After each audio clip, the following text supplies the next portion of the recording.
Me now, Professor Mark Kenny from the Australian Studies Institute at the ANU. Let's start, first of all, with what's dominating our attention, the outbreak in Victoria, New South Wales, concerns in Batemans Bay and elsewhere. This is a situation that many had predicted after the great success in the first wave. This is a real test, though. We're talking a lot about the economy, but still the health question remains. Yeah, it's interesting this, because you remember we used to sort of delineate the two. There was at least an early attempt to delineate the two. And I think Labor was saying, no, you've got to essentially address the health crisis because the economy follows after that. You can't have a healthy economy if you don't have the health situation under control. And I think that's really pretty much become the orthodoxy, and I think this pretty much proves that again. So we've got Josh Frydenberg about to make this, these big statements, economic statement later in the week, and it's very much now affected by what's going on in Victoria. My colleague Andrew Clennell confirmed that in terms of what they've put together for the JobKeeper, they've had to change it in the last week or two because of Victoria, but also he's reporting this afternoon that it's going to see a reduction in the wage subsidy as opposed to the turnover test, which I guess means more businesses will be supported, but with a tapering amount, a smaller amount. Yeah, and that does seem to fit with what the Prime Minister said. You're sort of reading the tea leaves when you see the Prime Minister and Treasurer and Finance Minister and others speak. We've got to wait and see what the detail is, but it does seem to be, it makes sense that they're looking for a way to extend this out now, but to not make it prohibitively expensive.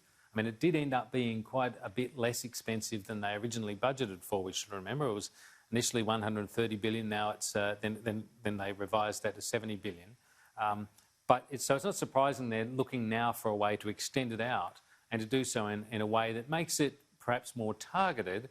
And if in that process it also ends up being broader, but at a lower cost, that makes a lot of sense. And you would think, Mark, that with September being the timeline for this next one to kick in, the Treasurer speaking on Thursday, but the current arrangements are in place till September.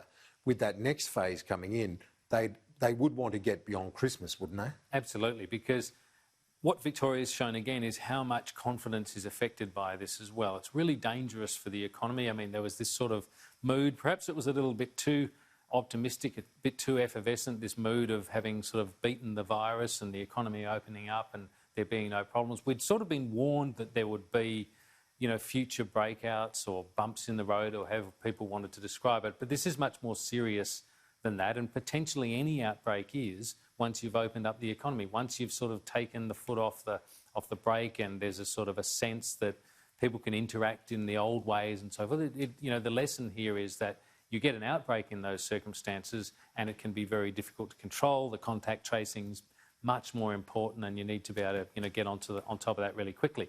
Confidence is the key there. So it's important that they get a program that extends well past Christmas so that people aren't going into that festive season wondering what's on the other side even. They need to know that they've got the support, that the economy is going to be underpinned, and that there'll be support going after that. It's a good point. I think at least another 6 months through to the first quarter of next year. That's right, and it was interesting to hear the PM talk about the prospect of other phases, to sort of say, well, this is, the next phase of JobKeeper, JobSeeker.